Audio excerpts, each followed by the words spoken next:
what you're seeing here is dhs.gov/cx.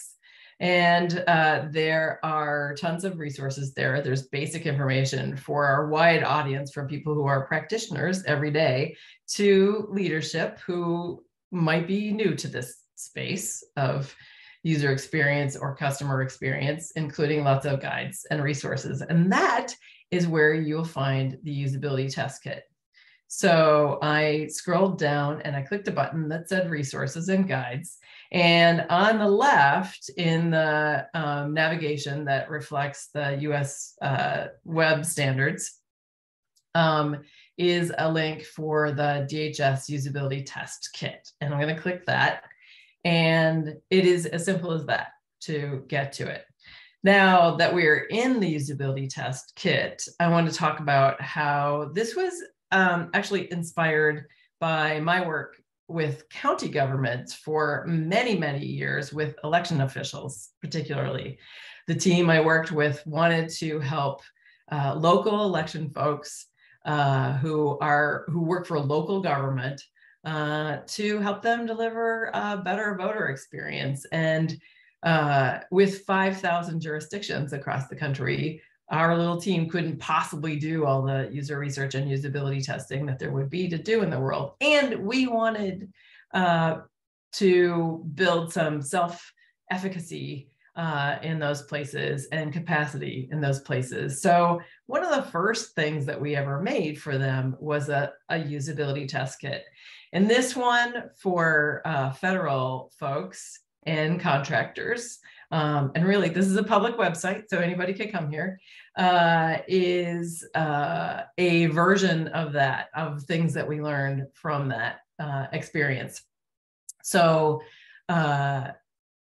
we wanted to make it as possible, we wanted to make it as easy as possible for underfunded, low tool local governments and the folks who work for them to do these bread and butter kinds of activities. And usability testing was key among those methods that we wanted to promote. So now I started doing usability tests many decades ago. The first ones that I ever did were on user manuals to make sure that the procedures, the step-by-step instructions were usable. We've certainly moved forward in the decades since then. And I think most people think of usability testing as a tool for testing user experiences that are digital, but you can use this for any format. And this kit also supports that.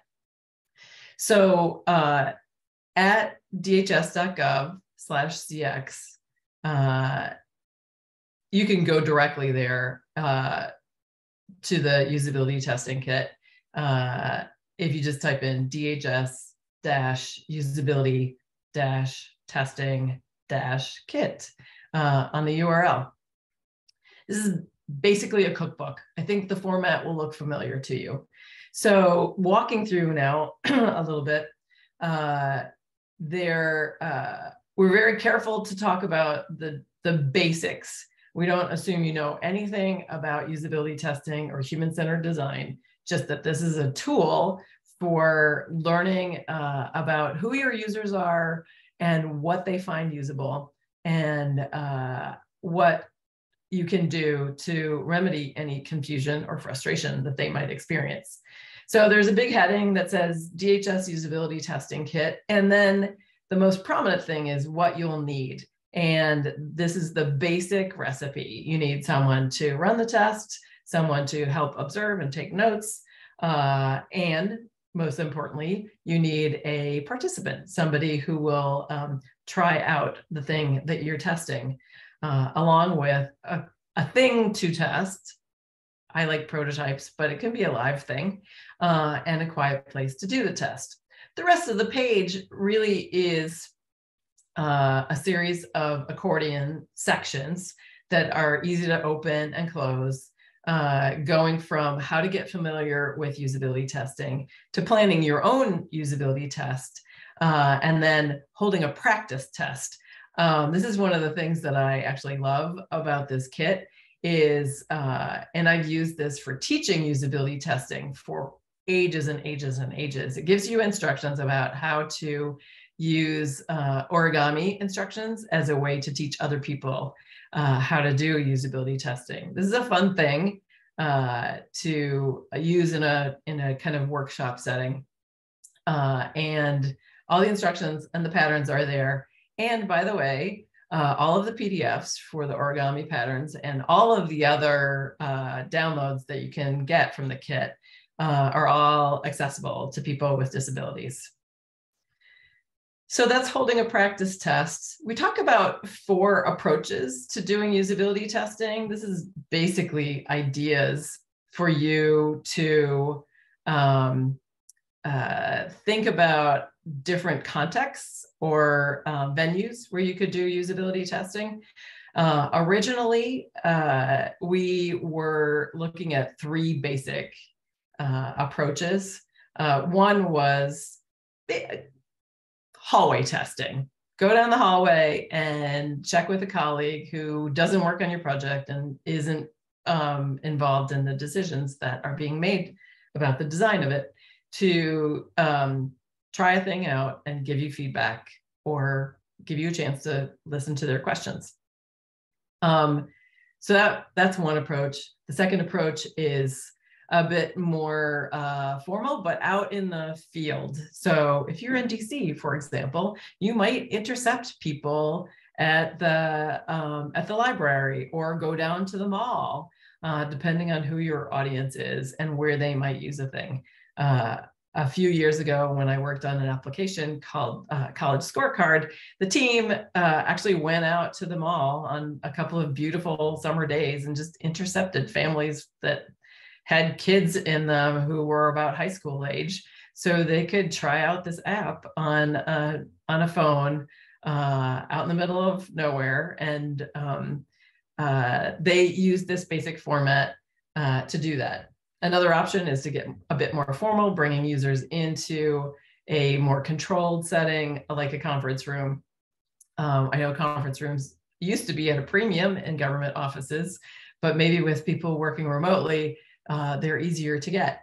And finally, because of reality and lots of people working remote and more reach for public users of your services, we wanted to give instructions about good practices for conducting usability testing remotely, which can be a challenge in some services that are going to be delivered in places where the connectivity is low or the power is out. So anyway, this is the basics. This is bread and butter stuff. So there's a short description of each of those approaches, and then scrolling down on the page, you can see that you can do you can drill down and do a deeper dive on each of those approaches. I'm going to focus on the first one, doing quick usability feedback from colleagues, what I called hallway testing. Here you see there's a photograph of a bunch of people standing around a very small windowless office. This happens to be at U.S. Citizenship and Immigration Services in about 2015. Where they're watching a screen where an immigration officer in some other location is trying to use a thing that they all just made. And so we have this basic usability test going on there.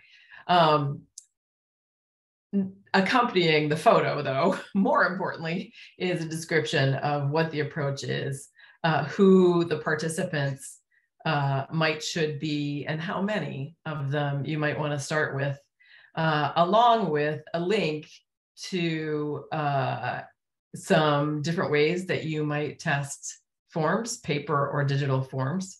There's a section called What You'll Need.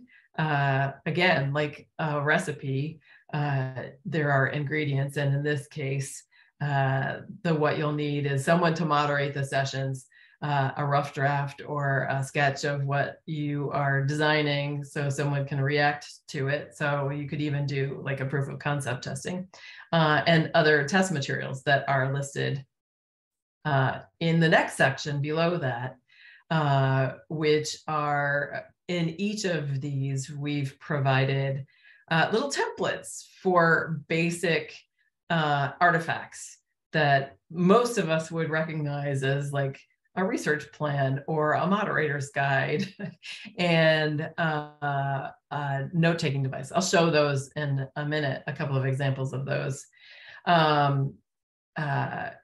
There's information about where you would want to try to do this. And in this case, since this is an informal kind of hallway test, you can do this at your desk, at your colleague's desk, or you might, both of you, take this into the conference room.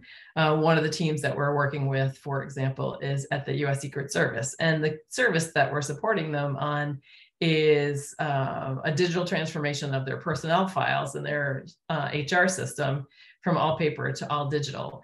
So we wouldn't necessarily, like if they're working on their own personnel file, we would not want to do that out in an open space. We might want to take that into a private office or into a conference room. So those are kinds of considerations that we hope people will make when they start doing these things. And then there are 5 basic steps for what the high level phases are for doing a usability test of this kind. Like you have to recruit, that is, you need to find somebody, a couple of people who will help you do this one at a time. Do some setting up, like this is a designed experience too. So make sure that you're prepared with what you need to make the session happen. Actually do the testing and do your observation. And then after the test, make sure that you thank the participant for their time. And finally, if you're going to report out what you find, think about how you're going to do that. And this is the basic format of each of the sections. So for example, if we look at testing in the conference room, the accordion opens and you see that the format is basically the same. Who you want to be your participants, under who to test with, what kinds of things you'll need. You'll see that this is slightly different from the other approaches. The test materials may also be slightly different in terms of the templates that download in the zip file. Our recommendations about where you might want to locate this interaction. And but the high level steps are the same. It's only the considerations for this approach that are slightly different.